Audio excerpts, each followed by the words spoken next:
Good. Wearing your Are you gonna wear your glasses for the? No, I guess I don't have to see anything. Oh, okay. You gotta look at me. Yeah.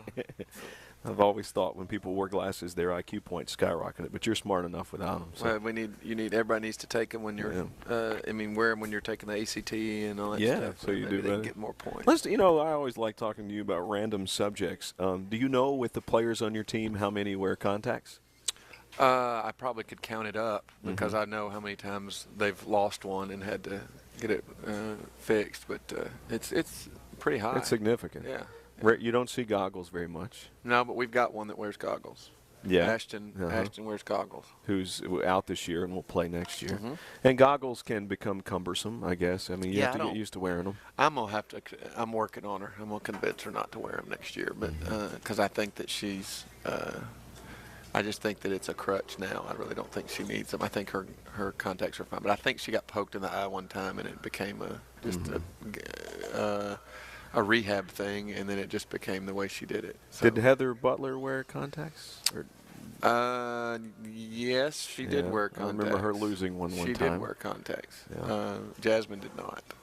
I think one year when you were the Westview coach, during the Lions Club basketball tournament, there was a girl from a school somewhere else, and I've told this story many times, but I thought it was phenomenal. She was dribbling the basketball. Her contact was on her cheek. While dribbling, she took her contact from her cheek, put it in her mouth, and then put it in her eye. And the defense laid back and let her do that. I probably would agree that that's something you ought to do in that situation.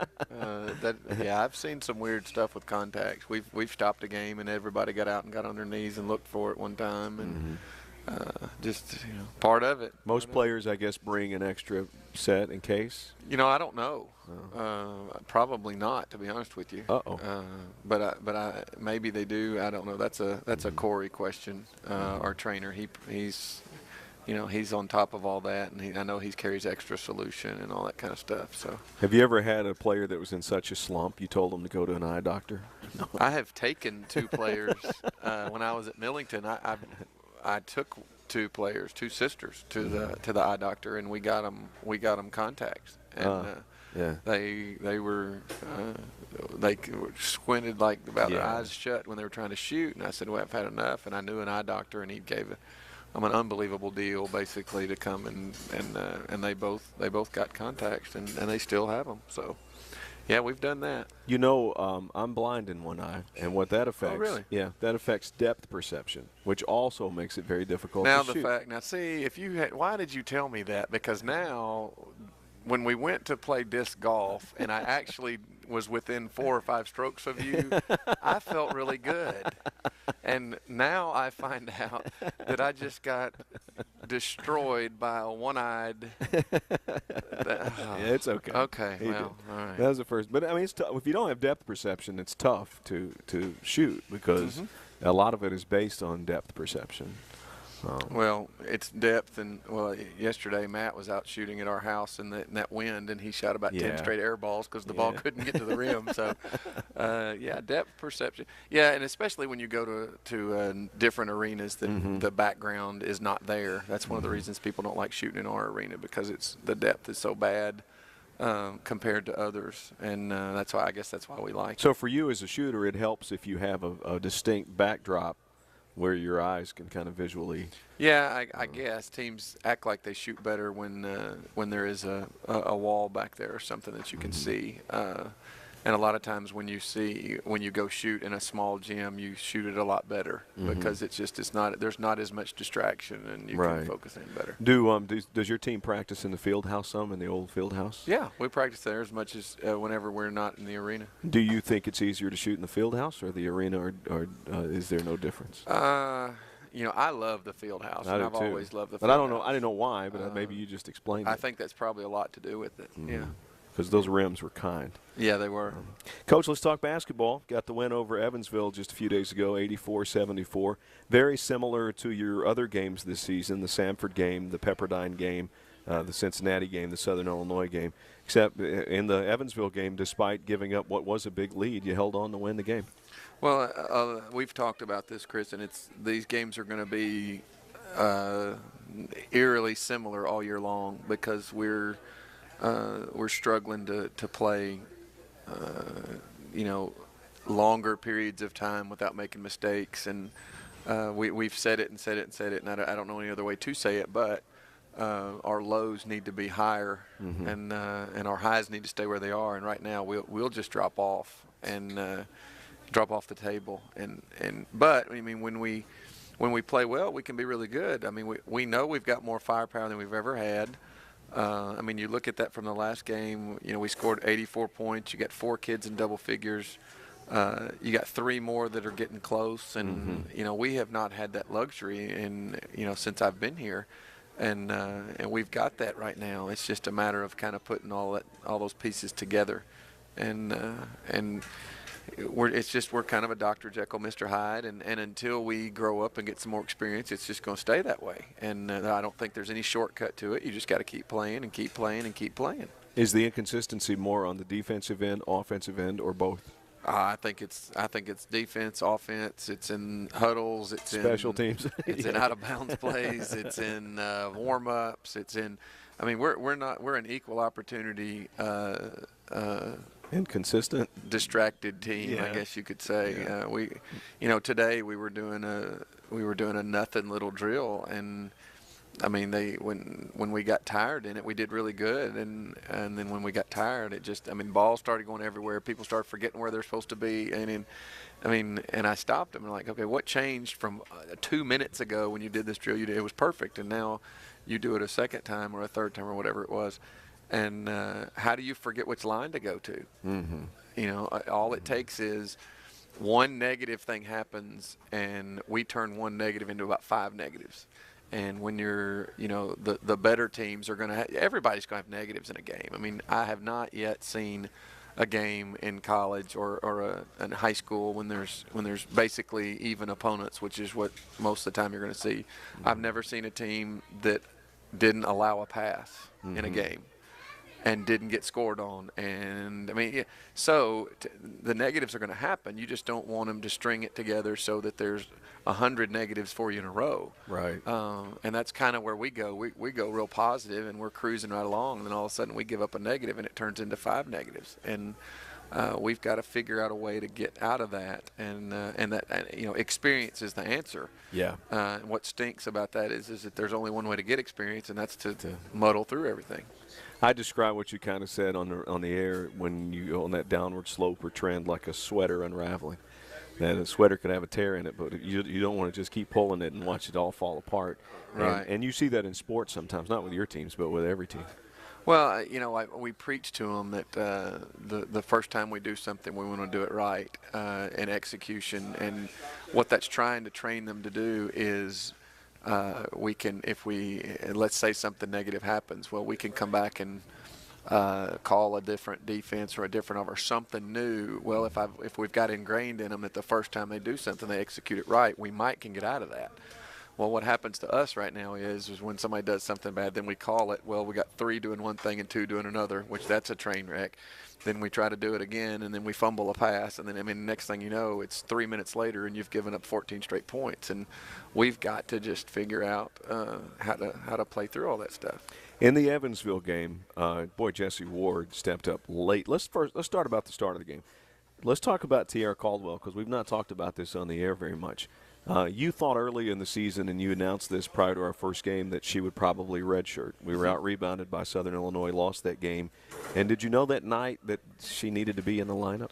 Yeah, I think that there's no question that if Tierra plays in that game, we don't get out-rebounded that bad. And we may still have gotten out-rebounded, but it wouldn't have been that bad. I was expecting more from the 5 kids that were on the floor. I didn't think that I know how good a rebounder she is, but I expected the 5 on there to kind of cover up for it, and we didn't. And what was kind of scary is that we're missing, I looked at some stat sheets, and we're missing Butler and Newsom's rebounding, right, which is kind of a shock because they're so little. But they're what they average around 5? They average 4 to 5 a game. Yeah. Well, that's 9 rebounds from those 2 spots. Well, we're not getting that from those 2 spots. So Tierra's got to step it up and do more to try to cover up for some of that, and she can, and she did the other night. Well, since you put her in the lineup, you have either tied or out-rebounded your opponent in every game. Is that right? It's pretty close. Yeah, it's pretty close, and that's why we figured we had to do it. And again, maybe not the wise thing to do in the long run, but we just figured that if this team has got a chance, it's going to have to be with somebody that can get in there and bang and rebound, and she can. She definitely can. Against Evansville, she had 14 rebounds and 12 points. She put together a double-double and did that in 26 minutes of play, but she was very active early in the game. I thought she might have gotten her double-double almost in the first half. She was on pace for that in the first few minutes when you jumped out to the lead. Well, and then what you saw from her is that she dropped off the table, and where you didn't even notice her forever. And then the second half, she comes out after she's gotten some rest and she's feeling okay again. She starts playing good again, and that's exactly how we are. If she plays the way she played in the first 10 minutes of that game, or first 6 minutes of that game, she probably ends that game up with 20 points and 18 rebounds. Right. And instead it's 12 and 14, which, don't get me wrong, is really good. But, the question is, what were you doing during all that other time? And she's just standing there. And that's part of what we talk about, is that if you can go get that rebound, go down and get it every time.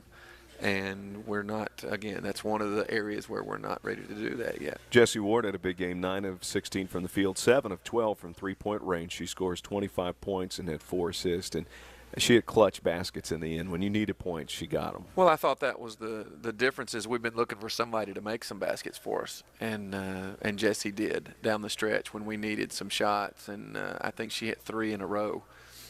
Late, and that's kind of what this team is looking for, somebody that's willing to do that. The good news is that somebody did. The better news is that we've got 3 or 4 people that can do it.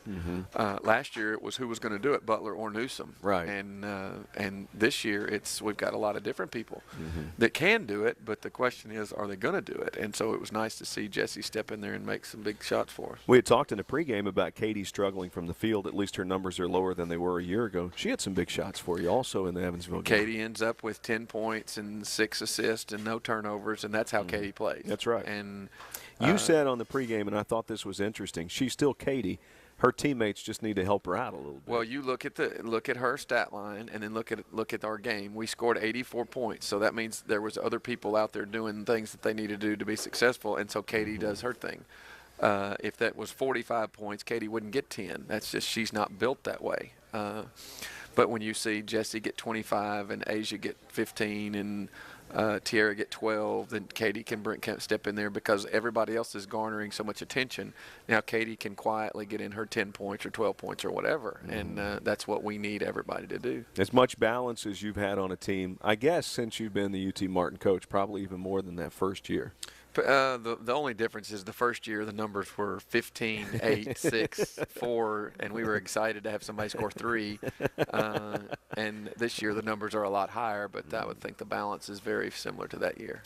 Coach, prior to the win over Evansville, you were down in Birmingham and played Samford.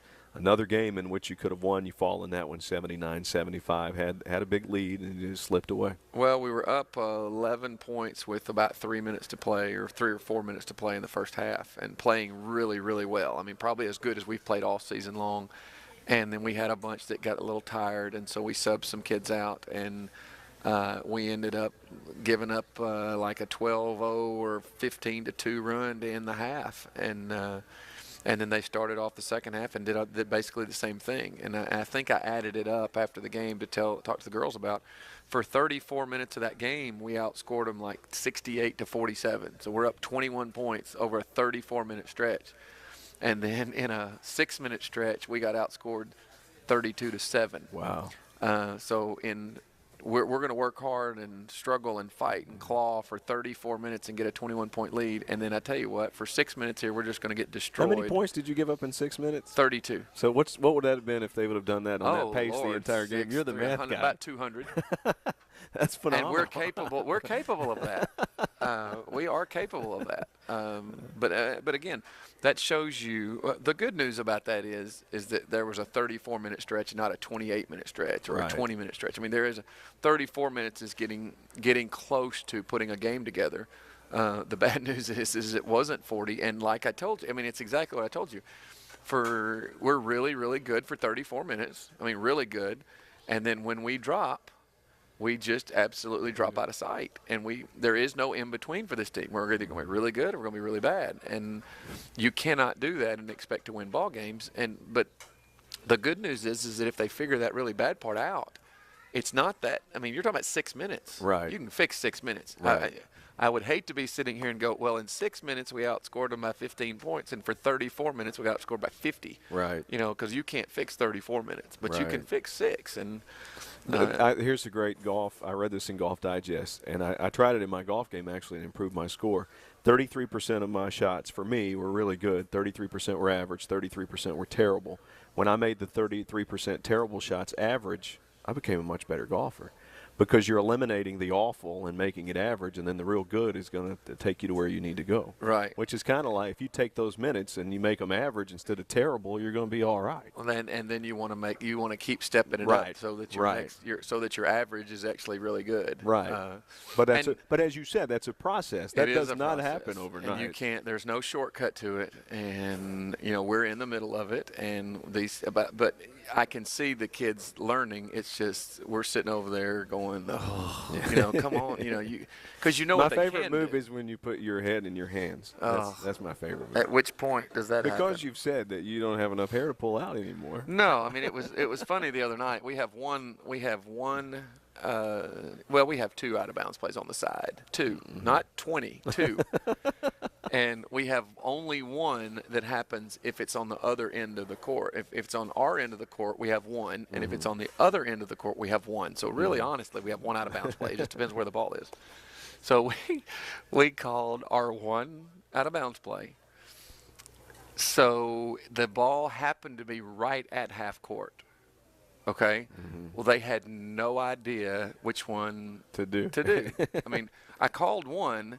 And they knew to run it, so they lined up in it, but they lined up in it on the wrong end of the court. Oh. And so I just was like, okay, whatever. I mean, let's just hope that the best thing happens and then we don't turn the ball over. And did you inbound it? We got the ball inbound. I mean, what you learn is that you've got to be prepared. Don't. Once they do that and they're lined up wrong, just sit, Kevin. Just sit down, shut up, and just wait. Let them see if they can play it out on their own, and if they can, then talk to them about what they should have done. But if I start trying to direct traffic and something while they're doing that, then they're going to hesitate, and then it's going to get worse. See, that's so interesting to me because, and we've talked about this, that's the Rick Pitino micromanage from the sideline approach. You have more of the Phil Jackson approach where you just no question. You let it unfold, and then you work on it later. Now, when you first started coaching, were you Phil Jackson or were you Rick Pitino? I was Rick Pitino, and every little thing I expected to be perfect, and everything had to go and everything. And it was fine, and we won a lot of games doing that. But you don't ever let your team go and give them a chance to be everything that they can be. They're always worried, are they doing it right? Are they always worried about, is this what he wants us to do? And that's great, because you want your kids to want to do the right things. But you can't win a championship unless you let your team go. And it's just been the numbers have been phenomenal since I decided to quit worrying about it. Did it happen overnight? I know it didn't happen overnight. It happened over a year and a half, 2 year period. I figured out that that's the way I wanted to do it. And since we've done that. Can you tell us when that was? It was when I was at middle. Okay. It was when I was at middle. When you were an assistant coach at middle. Yep. And I said, you know what? I want my team to take ownership of this, and I don't want to be. I don't even want to be anywhere near the forefront of this whole thing. This is not about me. It's about them and what they're going to do and their relationships and it's all about the team. And we came back to Gibson County and went to the state tournament that year after they hadn't gotten to the region for the first time ever, and then won the state championship the next year, and then came here that first year and had that phenomenal year the first year, and then we've had 4 straight NCAA tournaments. So, I tell the girls sometimes, either I'm on to something, or I'm really, really lucky. Either way, I'm probably going to listen because, it's an interesting approach. I'm thinking about this. You almost go from being a director or a writer to a facilitator, kind of, and your ability to facilitate success. Yeah, which is not directly directing it; it's just making it happen. You're just steering them and then letting them go. Yeah. And because those kids, they can make plays that I couldn't have dreamed of them making, and so I don't want to script what I want them to do because they can come up with something better. Well, that's good because you could almost put limitations on something. You end up putting limitations on them, and you've got to know which kids. Now there are some kids that need limitations, but then there's other kids that you don't ever. I mean, can you imagine us walking into a game last year and saying we're going to limit Butler to doing these things or Newsom to doing these things. I mean, how many times does she do something in the game you're going, oh, wow, how'd that happen? Yeah. Well, I'm doing the same thing. I didn't know. I mean, I don't want to just, direct what's going on out there. I want her to do it because they're going to make better decisions than I will. And it's the same thing. Asia down in the post. Jessie the other night, she made a play that wasn't scripted at all late to make a bucket. And I wouldn't have done that if I were her. But she did, and she hit the shot, and that builds something in her that I could have never put in her because I would have never thought the first one. I would have gone with a better percentage play than what she did. Right. Well, when she goes with her own percentage play and she makes it work, that's better than I could have ever scripted. But when that backfires, how do you know to lay back and let it happen? You just kind of go, okay, is this who you want taking the shot? Is she doing it because she was trying to make the right play, or is she doing it? What was the motive behind it? Was she being selfish? Was she trying to do what the team needed done? I mean, there's a lot of factors that go into that, and Jessie made every right play there at the end. I mean, she made the right read. She did what she needed to do. Stuff that I probably wouldn't have done, but she still did anyway. She made the shots. And most of the time, the funny thing is that most of the time since I've turned it loose, they tend to make those shots. So it's just one of those things. And we do preach to them. We have a system, and we want to stay in that system. And we want to stay in it, and we want to stay in it, we want to stay in it. But then we tell them, if you get a chance to break out and you want to break out, by all means break out. But make it work. Right. And so I ask them a test question when I'm recruiting them all the time, and very, very, very few kids answer it right. And it is basically and I'll ask it to you, Chris. We're recruiting you, and you have a favorite shot that you like to shoot, and you know that when we come down, you don't ever shoot on the first pass. We're going to move the ball around and work it. Well, we throw it to you on the first pass, and there's your shot. So you take it, okay, and you miss it, and it's a close ball game, and we're in the second half, and you take it and you miss it, and I get on you about it. Okay, well, the very next time down the floor, this exact same opportunity happens. Exact same. We throw you the ball. There's your shot again. What are you going to do this time? I'm not trying to answer this right. I wouldn't shoot the shot. Okay, and I'd sit you on the bench and I'd chew you out now because I don't trust you. All right. Because if that's your shot and if that's what you want to do, then nothing should be different the second time than the first, and you've got to have the guts to make that play. And that's where girls struggle. Guys don't struggle. Lord, Coach Sawyer's got to pull them back because they're wanting to know. I mean, I can make that's that right. shot. No, there's a big difference. I can make that shot. I don't know about you, but I can make that. Well, the girls are going, I don't know, and they can't they can't second guess themselves. And so we tell our kids that if you had the confidence to take it the first time, you better have the confidence to take it the second time. What do you do if I miss it the second time? Well, we'll cross that bridge when we come to it. Okay.